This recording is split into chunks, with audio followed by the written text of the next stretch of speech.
Thank you. Thank you. After you. For our next session titled Building the Future of Satellite Constellations, please welcome Jonny Dyer, CEO of Muon Space, for a fireside chat moderated by Kian Molani, Associate Director at SCSP.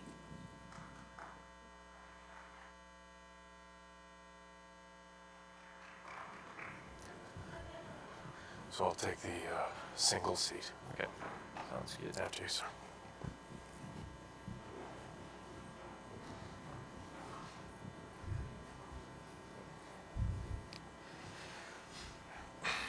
All right. So Jonny, it's a pleasure to have you with us. Pleasure to be here. One of the defining features of the 21st century space race is the rise of commercial space. Reduction of the cost of launch, the maturation of several key technologies have made it so that more and more startups are able to do what historically government agencies, major contracts were only fit to do. And one of the industries that has benefited the most from that change is the satellite industry. Now your company, Muon, is in the business of building satellite constellations. So my first question, I just wanted to give you a chance to level set for the audience to talk a little bit more about what Muon does, what your vision is for the company, and what differentiates you from other companies in the industry. Yeah, sure. So, I think a good framing for this is I like to think about there being kind of three waves of space. There's an analogy to sort of computing I like to use, which, no analogy is perfect, but I think it's useful. Where wave one, you think about the Apollo era, what we think about is like the big hardware in space, these mega government programs, there was manned space flight, but there was a lot of other stuff we did in that era too. And I think there's a strong analogy to sort of mainframe computing from, starting in the 40s and 50s and then moving forward, where these are very large, expensive systems, largely driven by government customers. Very few people in the world can afford them. They're really only applied to these really big, important problems. And that era lasted for quite a few years, something like 50 years. And I think as we got into the early 2000s, and there's a number of things that drove this, including things like the CubeSat revolution that really came out of university student groups. We got into something that was a little bit like the PC era in computing, where certain technology trends and thinking about the nature of the technology in different ways allowed people to change the way they were thinking about what is possible, what the risk posture was, and really start building smaller, cheaper things in greater numbers that you could take more risk on. And that process, I think, was very successful in kind of really starting to open the floodgates on people thinking differently about what you could do in space, what the opportunities are there. And there's a whole wave of companies. I was actually part of one called Skybox in kind of the mid-2010s that really went out and tried to build businesses on this. And there was a lot of success, but I think it was still it didn't fully reach the ultimate potential that space has commercially or otherwise. And so I think we're now kind of entering this third wave. And if I continue to use the analogy of computing, we had the PC era where people had personal computers that were often kind of in a home and not connected to other computers until the internet came along. If you look around in the world today, computing is totally ubiquitous. So we have computers in our pockets. We have computers that we don't even think about all around our homes. Our Nest camera is actually a computer with a camera on it. They're all networked together and they're all connected to very high performance computing infrastructure in the cloud. And we just kind of take it for granted that this is kind of a background resource that we have as a society. And then we apply that computing technology to solve very specific problems in very specific ways. Again, the Nest Cam is a computer, but it's solving a very particular problem. When all there was PCs, you couldn't have a Nest Cam because it was far too big, expensive, slow to actually do something like that application. It didn't have a network. So I think we're really entering this era where we're going to see the way we think about space mirroring the way we now think about kind of modern big tech, where it's this ubiquitous thing that is part of almost everything that we do. And it really shapes the way you think about solving problems with space. And I think, again, any technology is here to solve a problem. That if there's not a problem being solved, what are we doing, right? So that's the purpose. Historically, the types of problems that we've tried to solve had to be very, very, very large, and it was very expensive to solve those problems. As you mentioned, a lot of those barriers to entries have come down dramatically, largely due to things like cost of launch reduction. So now we can really imagine taking on whole new classes of problems that previously have been impossible. And I think the key dimension that we believe at Muon, and we'll see if it bears out, is that we really need to address those problems directly and one by one and build a very efficient mechanism for deploy solutions to solve each individual problem as it's needed. And I think that's somewhat of a new idea. I think there was a period, especially with kind of wave 2, where there was a belief that we'll build generic things and solve every problem with, 1 or 2 generic things, more like a PC. Right. And I think our belief is that we need to get really good at build much more like the modern compute technology, building the specific thing that's needed to solve a specific problem, and then building layers of infrastructure that can enable us to do that very, very efficiently. And so our kind of approach at Muon is starting with the problem. What are we trying? What is the actual thing we're trying to do, or what is the actual thing that needs to be solved? And then how do we go build a system very efficiently and quickly that can deliver a solution to that problem for the customer that we're working with?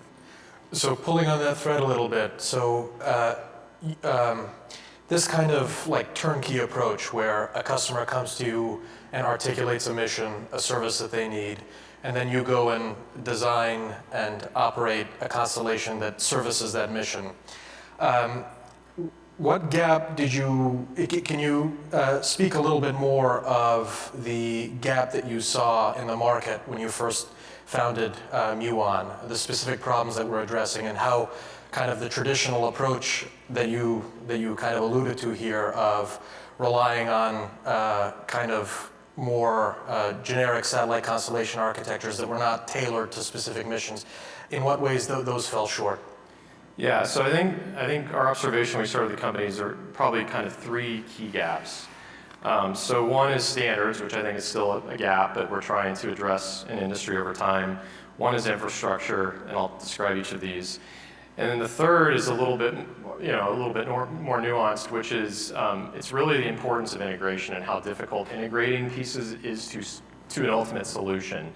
So what we saw in the industry when we started the company was there's a lot of companies building components, small pieces of hardware or software that form part of the solution if you want to go do a mission in space.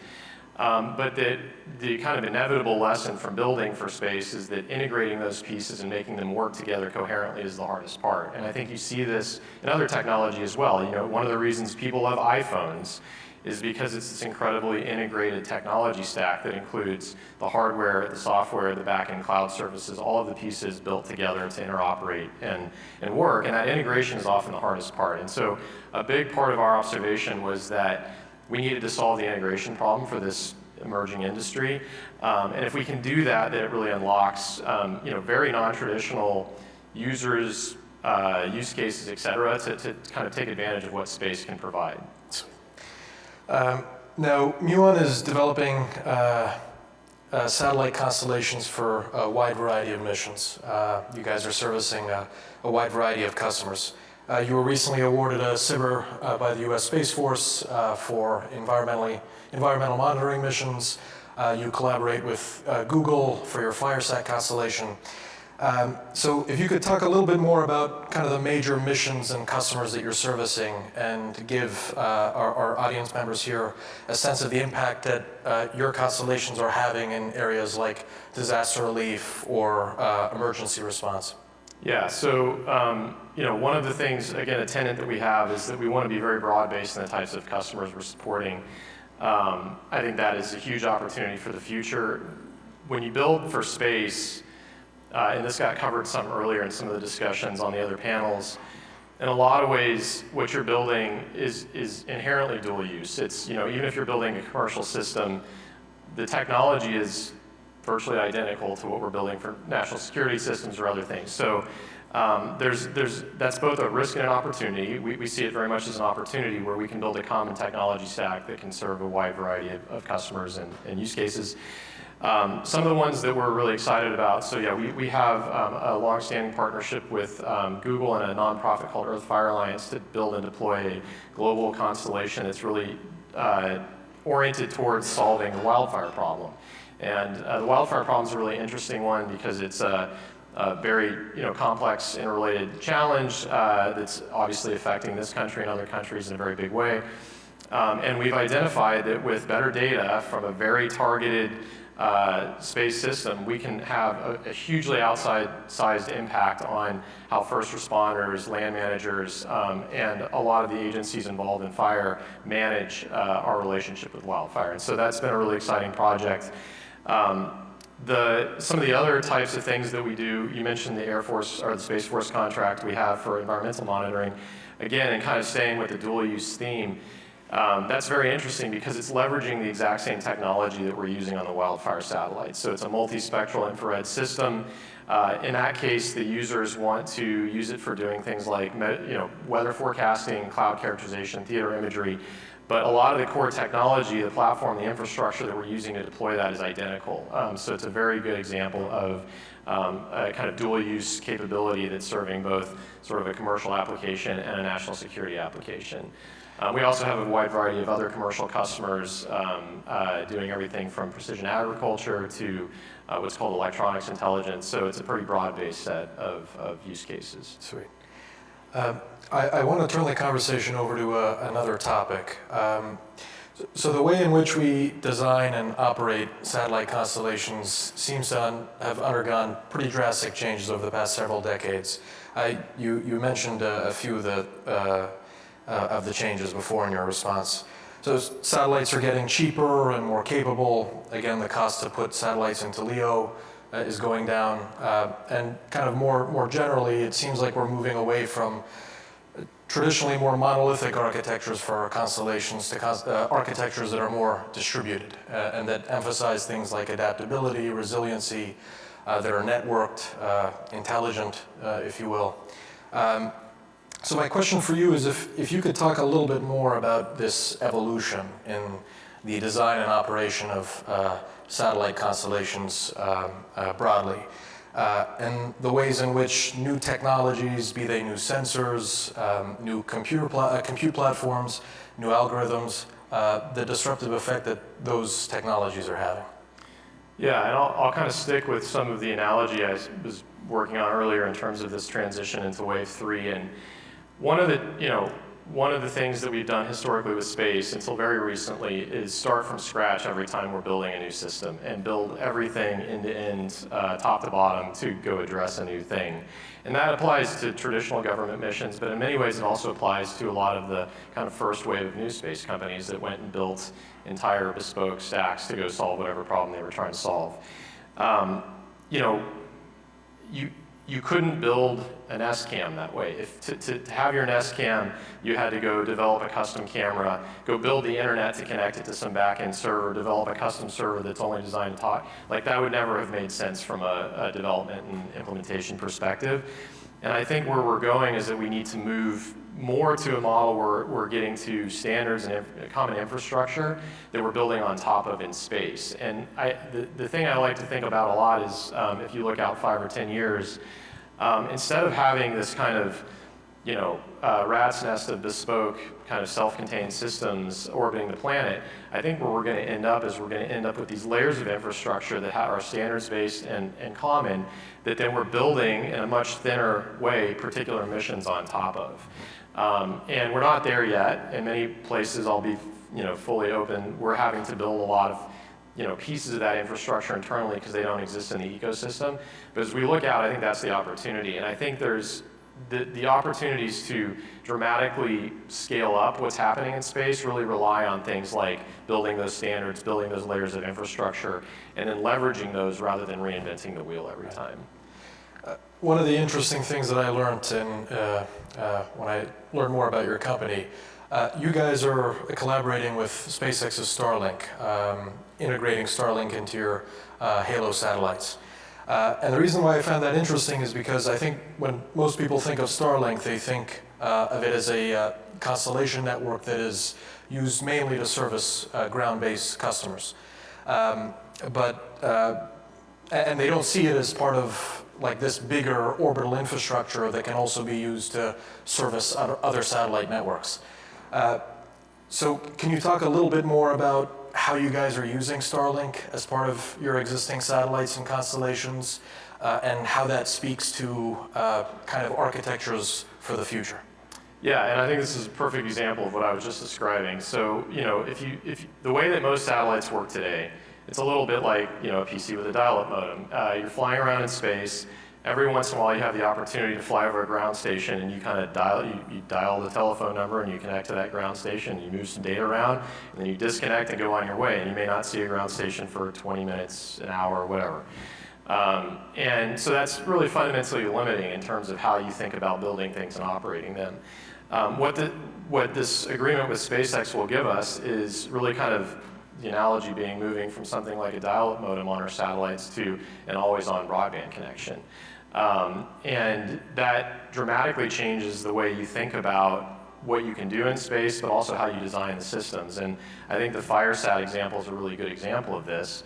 One of the most important things for solving that mission is not only getting the data, collecting the data in space, but getting it out to a user that needs it at very low latency. So, minutes can matter for a firefighter trying to manage the fire boundary and make decisions on how they're positioning resources, et cetera.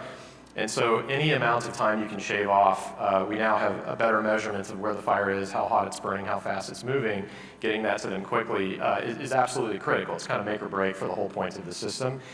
And with Starlink now, we'll essentially have always-on continuous communications for those satellites. So as soon as we're collecting data, just like on your Nest Cam, you can pull up the phone and see it real time, we'll be able to deliver that to end users. And that's totally transformative. It's something that has really never been possible before. And I think it's a really good example of maybe a very early layer in what I was describing on this kind of space-based infrastructure. I think SpaceX didn't initially set out to build Starlink as a in-space connectivity layer, but it does a very good job of that. I don't think it's the last word on that. I believe we'll end up with a complex and tiered set of networks in space, the same way we have on Earth. But it's a very good first step. It's something that's available and at very high performance, and so we were very excited to get the opportunity to start leveraging that. Great. So the next topic that I want to explore with you is the topic of space security. So as many of our speakers emphasized yesterday, our ability to securely and freely access space, especially LEO, is increasingly challenged. Especially LEO, space is becoming more crowded. There's a lot more stuff up there. The threat from space debris is rising. The ability and willingness of our adversaries to challenge us in orbit is also increasing.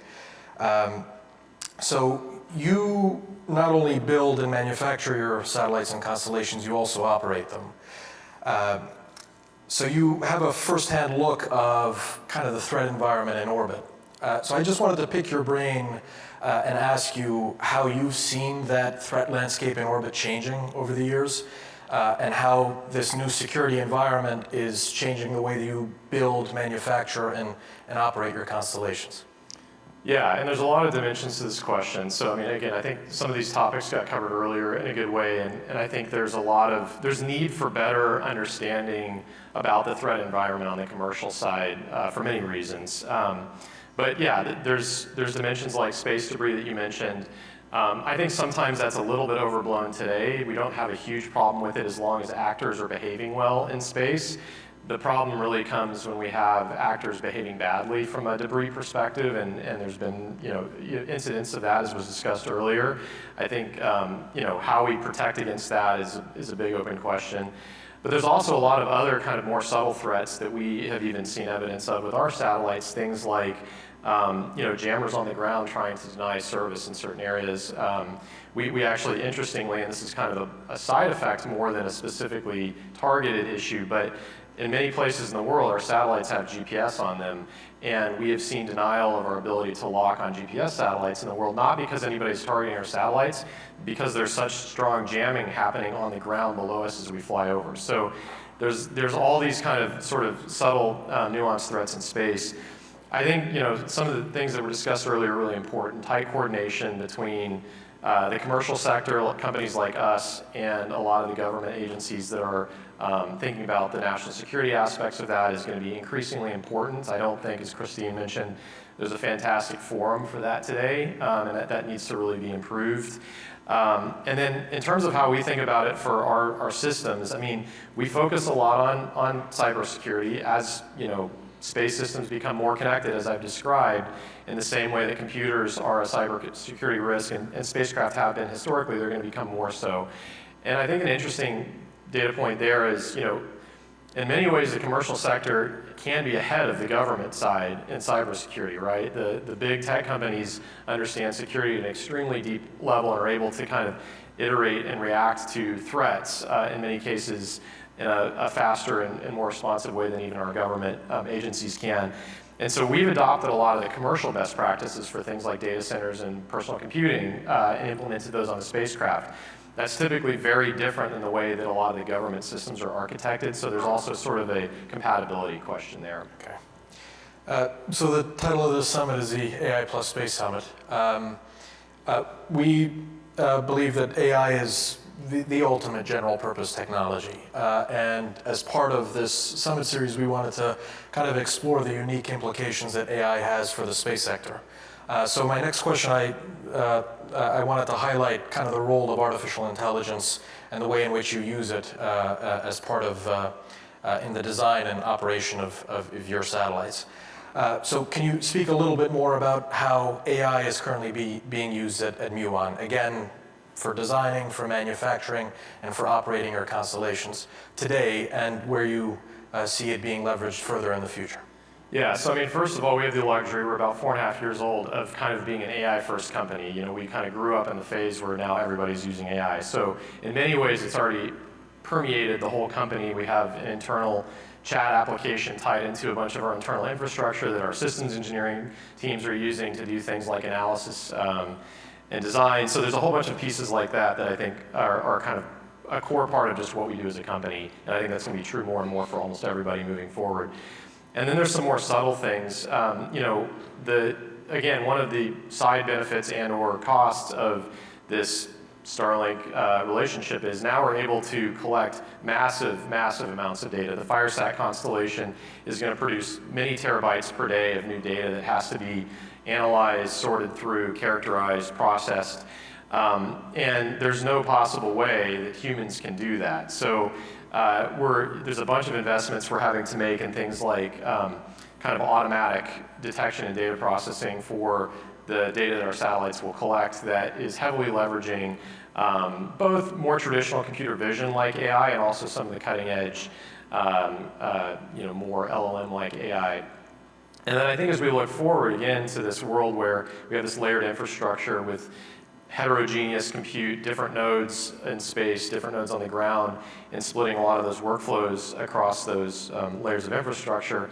In the same way that we're seeing AI being deployed in a lot of terrestrial technology to do everything from cybersecurity monitoring to kind of real-time decision-making with a human out of the loop, we're going to see that starting to happen in space. And we have some early prototypes we've been doing internally, which are, in many ways more traditional ML-based for decision-making in orbit when we're seeing things with telemetry or other things.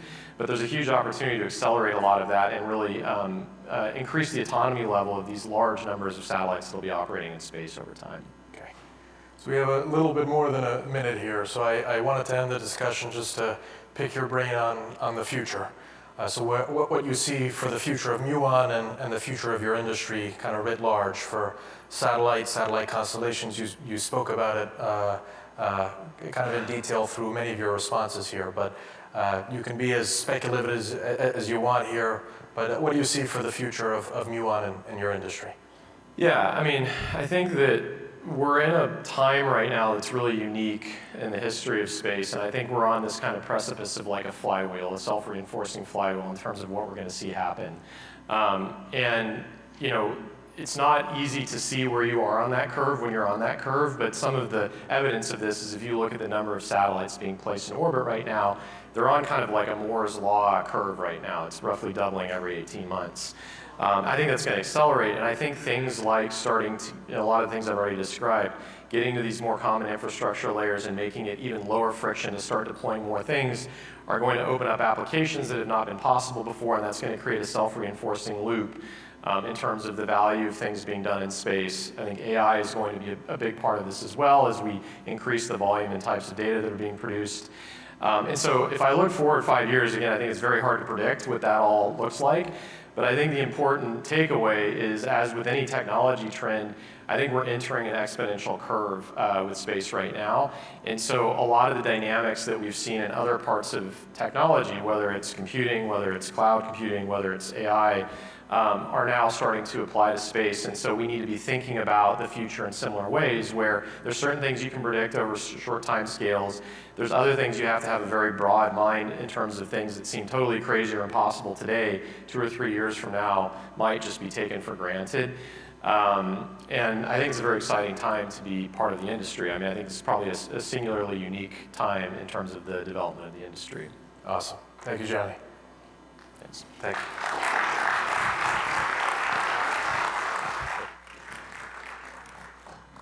Ladies and gentlemen,